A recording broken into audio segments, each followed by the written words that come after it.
Hello, I'm Xuritt, and today, as part of celebration of Gamera's 60th anniversary, we are taking a look at the second film in the series, titled Gamera vs. Barugon. This is perhaps the most unusual of the Gamera films. Because it was released just 5 months after Gamera the Giant Monster, its direction wasn't significantly influenced by the feedback from that film. First, it's the only film without a child protagonist. It is also the only film in which the negative character is a human. One could argue that The Revenge of Alice also has a negative female protagonist, but that's very different. Here the character is unequivocally negative and acts for his personal gain, and for this he meets his deserved fate. Barugon eats him. But let's get to it. As usual, a few words about the history of cinema, and then I will move to the plot itself. World cinema is the good, the bad and the ugly, which contains one of my favorite film scenes. I had lots of time to learn how to shoot with my left.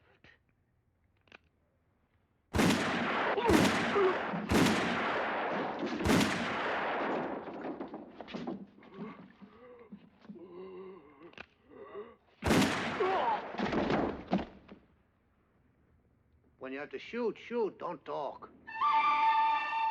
We also got Who is Afraid of Virginia Woolf and Batman the Movie. As for the main competitor, Godzilla, we got Ebirah, Horror of the Deep, but in December, 6 months after the Gamera movie. Time for more on Gamera vs. Barugon. The film takes place 6 months after Gamera's awakening. Just like in the first part, we don't have to wait long for Gamera. He appears at the very beginning. In the first part, he was launched into space, but the rocket was hit by a meteor and Gamera returned to Earth. A good start, then because scenes where Gamera destroys a dam, but then a drastic change of tone occurs. Gamera disappears for a long time and the film descends into a very adventurous atmosphere. Today it evokes associated with the 10 non-existent Indiana Jones. During the expedition, the heroes obtain an egg from which the titular Barugon hatches. We see an interesting sentence leading to the egg hatching, justifying the monster appearance. It grows quite rapidly, but well, we have an origin story, you might say. Barugon is an interesting monster. Its main power is, well, Rainbow, and the ability to frost opponents, which it used to fight with Gamera. Of course, it must have a weakness, which are diamonds and water.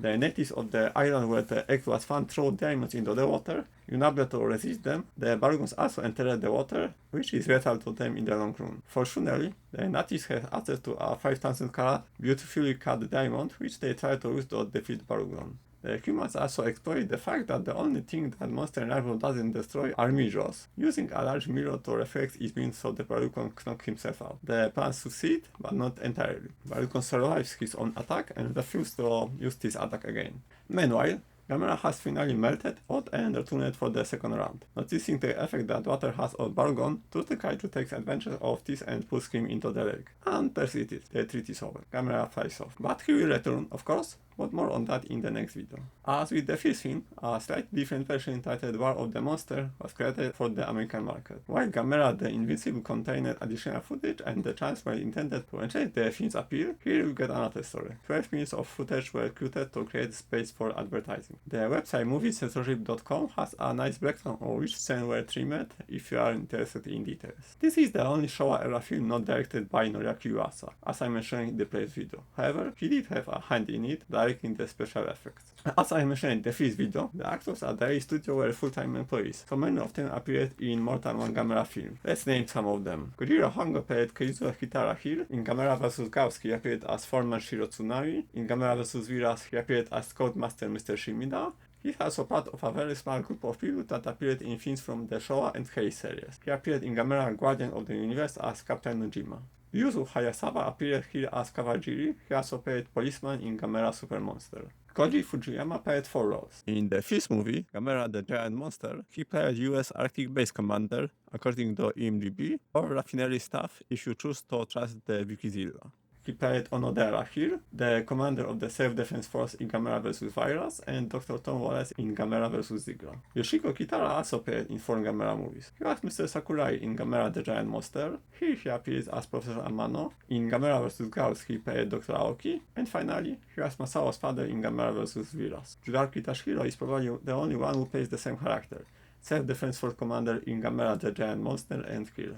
Tsutomu Nakata played Toshio's uncle in Gamera the Giant Monster. Here he appeared as Hayashi. Yun Osanai played Chidori Maru Captain in Gamera the Giant Monster and has an unspecified role here. Staying with the Chidori Maru crew, Kazura Mori played Radio Man on that ship in Gamera the Giant Monster. He appeared as avaibality crewman. Shon Natsuki made a record. He appeared in 6 films in the series. Here, he appeared as Inicho Hirata. In Gamera vs. Gauss, he played Self-Defense Force General. In Gamera vs. Viras, he was one of the villains. In Gamera vs. Guiron, he appeared as news reporter. In Gamera vs. Jigger, he played Dr. Suzuki. And finally, he appeared in Gamera vs. Zigra as Doctor. Kenichi Tani appeared as officer in Gamera the Giant Monster. Here he played Ryu.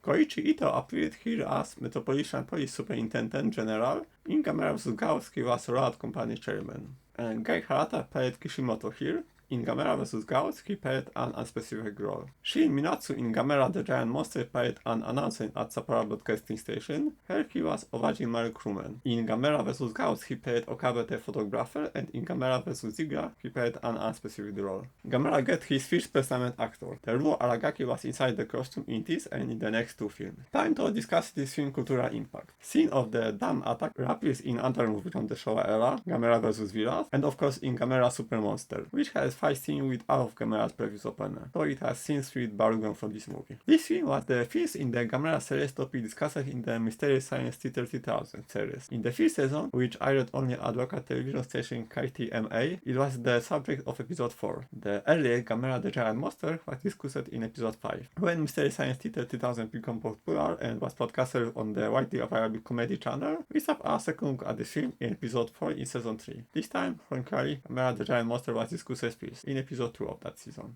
Additionally, this movie is mentioned in 4 other episodes about other Gamera instruments. These include Gamera vs. Gauss from the KTMA series, 2 episodes of the third series dedicated to Gamera vs. Gauss and Gamera vs. Zigra, and a season released in 2022 discussing Gamera vs. Jiger. Furthermore, it's also mentioned in the episode about the film being from another planet, where it stated that this film is worse than Gamera vs. Barugon. Besides Mysterious Science Theater 3000, I only know of 2 other references to Barugon. The first is an episode of Pee-wee Playhouse titled Icy Sender Playhouse, which shows clips from several Gamera films, including this one. The second is the 5th season of the animated series Franklin, an episode titled Franklin in the Dark, which adapts the book of the same name. The titular character is afraid of the darkness of his shell. In the book, his imagination gives him versions of monsters lurking within it. In the series, the creator decided to use an Easter egg. The 4 visible monsters are based on Gamera's classic adversaries. There are Gauss, Viras, Jiker, and Barugon. Franklin himself is a turtle, so it's very fitting reference. The film was used on Almiro Media, VHS, Laserdisc, DVD, and Blu-ray. In the video about Gamera the Giant Monster, I talked about our release of all demo film. Gamera vs. Barugon is of course part of this set. You get version with the original Japanese audio, with English dubbing, and with audio commentary by August Ragoni and Jason Warney. A War of the Monsters version is also available. A must-have for anyone wanting more than just a regular screening. If you prefer streaming, it's also quite easy way. Viewers in the US can find it online on a number of services, including the free, no login required Tubi.tv. In the previous video, I mentioned that in Germany the film was listed as Frankenstein Ice Monster. With this installment, West Germany went a step further, and we got Godzilla, the dragon from the jungle. Yes, Godzilla. Later releases, such as the DVDs, had a more sensible title. Again, I will just provide the translation of the German version. Gamera vs. Barugon, Frankenstein Dragon from the Jungle. In terms of merchandise, Barugon has received a few figurines over the years, but not many. He is not the most popular of Gamera enemies, as evidenced by the fact that, for example, he didn't make it into the team of 5 Kaiju enemies of Gamera showed in Gamera Rebirth. What he lacks in figurines, however, he makes up for in manga adaptation. He received 3. The first one was released with the film in 1966. The second one was released in 1995 as part of the series of 8 manga adaptations of all Showa films. The most usual version is the one published by Katogawa in 2002, placing Barugon in the continuity of the Heisei trilogy, taking place between Gamera 2, Attack of the Legion, and Gamera 3, Revenge of Iris. Besides the guys that appeared in the films, Barugon is the only Gamera enemy to cross over from the Showa to the Heisei era. The next recording will be about the Gamera vs. Gauss, but for now, that's all. Thank you for watching. Leave a like and subscribe if you liked it, and I hope to see you again in the next video. Bye!